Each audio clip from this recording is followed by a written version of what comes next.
Hello everyone, welcome back to my channel Ekanshi commerce classes. आज का हमारा टॉपिक है गवर्नमेंट ऑडिट। गवर्नमेंट ऑडिट क्या है, इसकी क्या ज़रूरत है, इसकी डेवलपमेंट कैसे हुई, ये सारी चीज़ें आज के हम लेक्चर में पढ़ेंगे। So let's start with the meaning. Government auditing क्या है?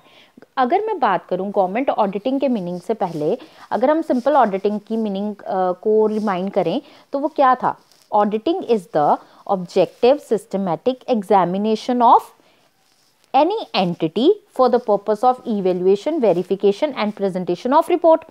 तो अगर इसी में अगर मैं गवर्नमेंट को ऐड कर दूं, यहाँ पर ऑडिटिंग के साथ अगर मैं गवर्नमेंट वर्ड ऐड कर देती हूँ तो government auditing is the objective systematic independent examination of, इसमें एक और चीज़ यहाँ पर FAO आ जाएगा। वहाँ पे क्या था? फाइनेंशियल एक्टिविटीज़ की बात हो रही थी, लेकिन यहाँ पर कौन सी एक्टिविटीज़ की बात हो रही है? FAO यानी financial, administrative and other operations. इसमें ये तीनों चीज़ें आ जाएंगी। ऑफ तो वहां पे एनी एंटिटी था, यहाँ पे क्या है? Public entity. अब यहाँ पे ऐड हो जाता है वर्ड पब्लिक।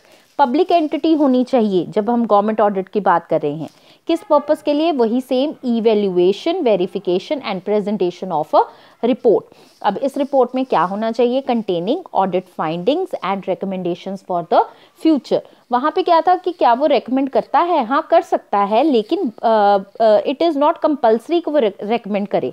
लेकिन गवर्नमेंट ऑडिट में वो कंपल्सरी हो जाता है कि वो फ्यूचर के लिए ऑडिटर जो है वो रिकमेंडेशंस देगा।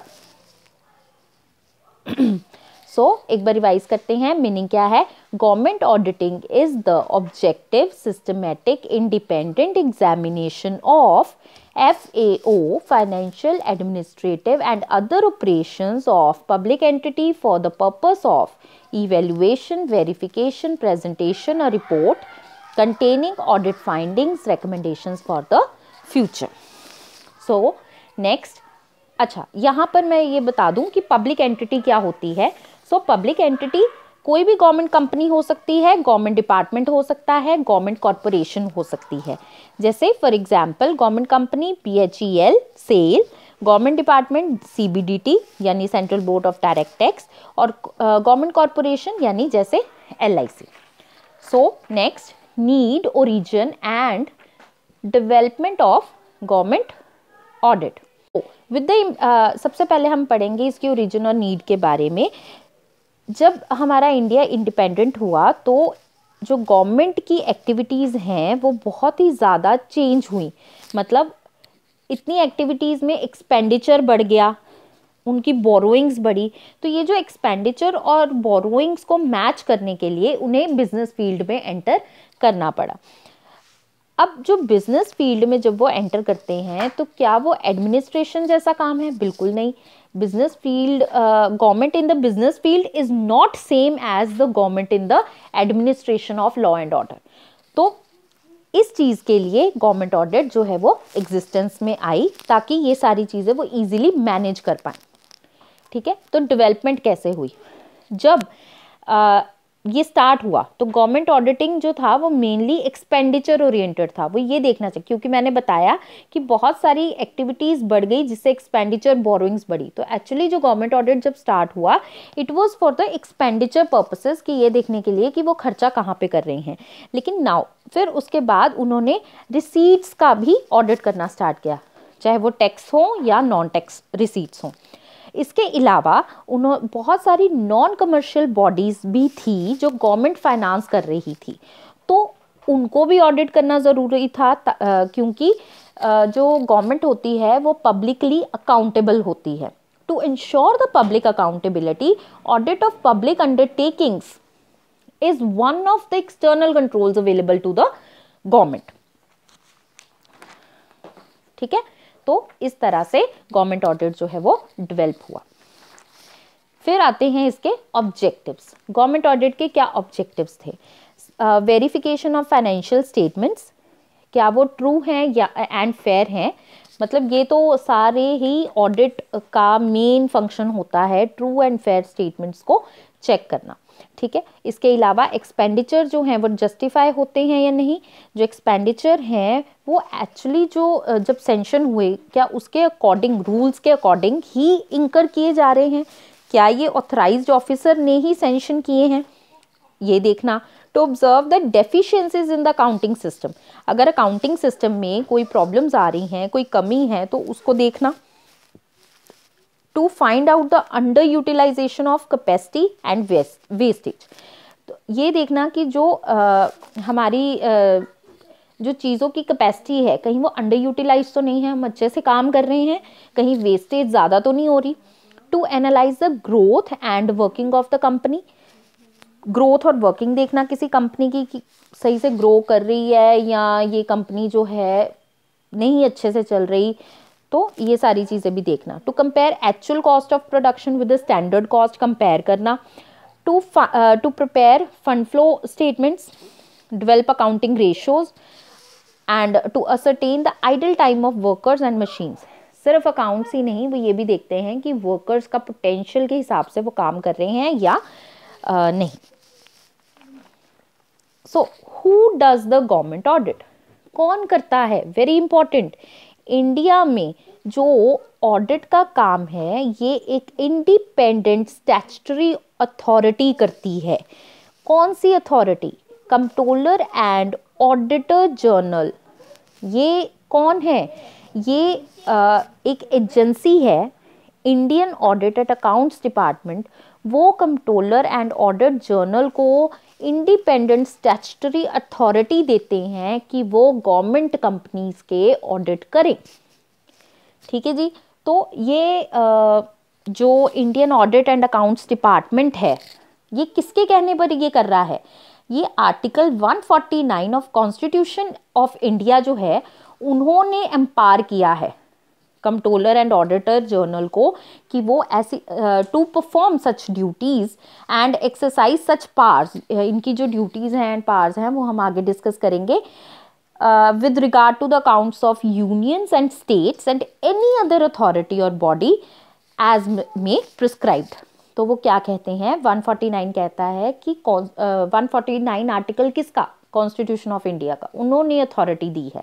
ठीक है। और आर्टिकल 151 कहता है कि controller and auditor general is required to submit his audit report to the president.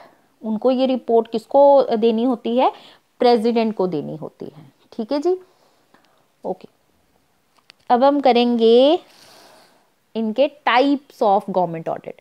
Types जो हैं वो मतलब कौन कौन से गवर्नमेंट ऑडिट किस तरह के होते हैं? दो होते हैं, financial and management audit.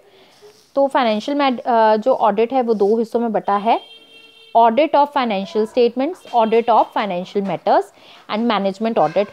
Okay, audit of financial statements का मतलब इसका मेन जो ऑब्जेक्टिव होता है वो ये देखना कि क्या जो फाइनेंशियल स्टेटमेंट्स हैं वो लॉजिकल हैं एंड वो ये चेक करना कि जो रिजल्ट्स हैं वो अकाउंटिंग प्रिंसिपल्स को फॉलो कर रहे हैं या नहीं। एंड फाइनेंशियल मैटर्स मतलब ये इनका मेन काम होता है प्रोग्राम्स, एक्टिविटीज़ जो डिज़ाइन हुई हैं और डिटर्मिन हुई हैं क्या वो लीगल रिक्वायरमेंट्स के अकॉर्डिंग है या नहीं। मैनेजमेंट ऑडिट क्या कहता है? इसमें हम ये देखते हैं कि जो मैनेजमेंट परफॉर्मेंस कर रही है वो सही है या नहीं, उनके लिए सजेशंस देना ताकि वो फ्यूचर में इम्प्रूव कर सकें। ये जो है मेनली कंसंट्रेट करती हैं रिजल्ट्स पे और इनका काम ये नहीं होता कि ये देखना कि प्रोसीजर्स जो हैं वो फॉलो हो रहे हैं या नहीं। उनका मेन काम होता है कि वो ये देखते हैं कि रिजल्ट्स कैसे आए हैं। ठीक है। इनका लीगल फ्रेमवर्क क्या है? सबसे पहले appointment of auditor, section 139 subsection 5 ये अपॉइंट्स करते हैं एक ऑडिटर जो कि ड्यूली क्वालिफाइड होने चाहिए। कब करते हैं? With in 180 days from the commencement of financial year. Section 139 subsection 7 क्या कहता है? फर्स्ट ऑडिटर कौन करेगा? बाय C&AG यानी कंट्रोलर एंड ऑडिटर जनरल।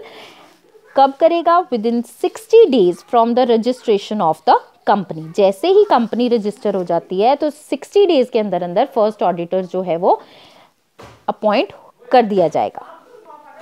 ठीक है। अगर suppose controller and audit general appoint ना कर पाए तो board of directors within next 30 days उनको अपॉइंट कर सकते हैं, मतलब टोटल 90 डेज के अंदर अंदर। फिर अगर in case board of directors भी फेल हो जाए तो मेंबर्स ऑफ कंपनी भी अपॉइंट कर सकते हैं with in 60 days of extra ordinary general meeting. EGM के 60 डेज के अंदर अंदर वो मेंबर्स ऑफ कंपनी भी बोर्ड को ऑडिटर को अपॉइंट कर सकते हैं। तो एक बार गो थ्रू हो जाते हैं। कंपनी की रजिस्ट्रेशन हुई, with in 180 days controller and audit journal करेंगे। अगर वो फेल हो जाए तो with in next 30 days board कर सकती है। अगर वो फेल हो जाए तो विद इन नेक्स्ट 60 डेज कौन कर सकता है, members of the firm appointment कर सकते हैं। नेक्स्ट, अगर हम बात करें कैजुअल वैकेंसी की, तो वो कंट्रोलर एंड ऑडिट जर्नल भी कर सकते हैं विद इन 30 डेज। अगर वो फेल हो जाएं तो board of directors in next 30 days. क्या मेंबर्स कर सकते हैं? नहीं, मेंबर्स नहीं कर सकते हैं। तो कैजुअल वैकेंसी 30 डेज के अंदर अंदर कौन करेगा, C&AG। अगर वो फेल हो जाए तो विद इन नेक्स्ट 30 डेज कौन करेगा, board of directors. Removal and registration of the auditor, तो पहले पढ़ते हैं हम रिमूवल। ये सेक्शन 140 में मेंशन्ड है। रिमूवल क्या, auditor can be removed only by a special resolution. Special resolution pass करना पड़ेगा, सेंट्रल गवर्नमेंट से अप्रूवल लेनी पड़ेगी और उसे एक रीजनेबल अपॉर्चुनिटी दी जाएगी ताकि वो अपनी बात आगे रख सके। क्या वो खुद रिजाइन कर सकता है? हाँ जी, बिल्कुल कर सकता है, लेकिन उसे रेजिग्नेशन जो उसने देनी है उसके पहले 30 डेज के अंदर अंदर उसे एक स्टेटमेंट लिखनी पड़ेगी एक प्रिस्क्राइब्ड फॉर्म में, ठीक है, जिसमें रीजंस होने चाहिए। तो ये जो एप्लीकेशन या स्टेटमेंट है वो किसे प्रोवाइड करेगा, किसे देगा, कंट्रोलर एंड ऑडिट जर्नल को। नेक्स्ट है हमारी क्वालिफिकेशंस एंड डिसक्वालिफिकेशंस। ये बिल्कुल कंपनीज एक्ट 2013 के अकॉर्डिंग सेक्शन 141 में जो एक्सप्लेन की गई हैं, सेम क्वालिफिकेशंस उनमें होनी चाहिए। कौन कौन डिस्क्वालीफाई करता है वो भी सेम ही आएंगे। अगर आप चाहते हैं कि मैं इसको डिटेल में बताऊं तो आप प्लीज़ कमेंट बॉक्स में लिखिए। ऑडिट फीस कितनी होनी चाहिए, कैसे होनी चाहिए, वो सेक्शन 142 में एक्सप्लेन किया गया है। इसमें कहते हैं कि क्या फीस मेंशन्ड हुई है? नहीं, बिल्कुल नहीं हुई है। कंपनी लॉ बोर्ड के पास ये अथॉरिटी होती है कि वो ऑडिट फीस को फिक्स करे। हाँ, लेकिन क्या ये अपनी मर्जी से करते हैं? नहीं, ये बोर्ड ऑफ डायरेक्टर्स की रिकमेंडेशंस पर करते हैं। कई बार ऐसे केसेस भी हुए हैं जिसमें फीस को लेकर डिससेटिस्फेक्शन हुई है, इसलिए गवर्नमेंट ऑफ इंडिया ने कुछ गाइडलाइंस इशू की हैं रिगार्डिंग द ऑडिटर्स रेम्युनरेशन, ताकि कोई भी प्रॉब्लम ना आए। नेक्स्ट हमारा जो टॉपिक है वो है कंट्रोलर एंड ऑडिट जर्नल की ड्यूटीज़ एंड पावर्स के बारे में। वो हम नेक्स्ट वीडियो में करेंगे। So please do like, share and subscribe to my channel.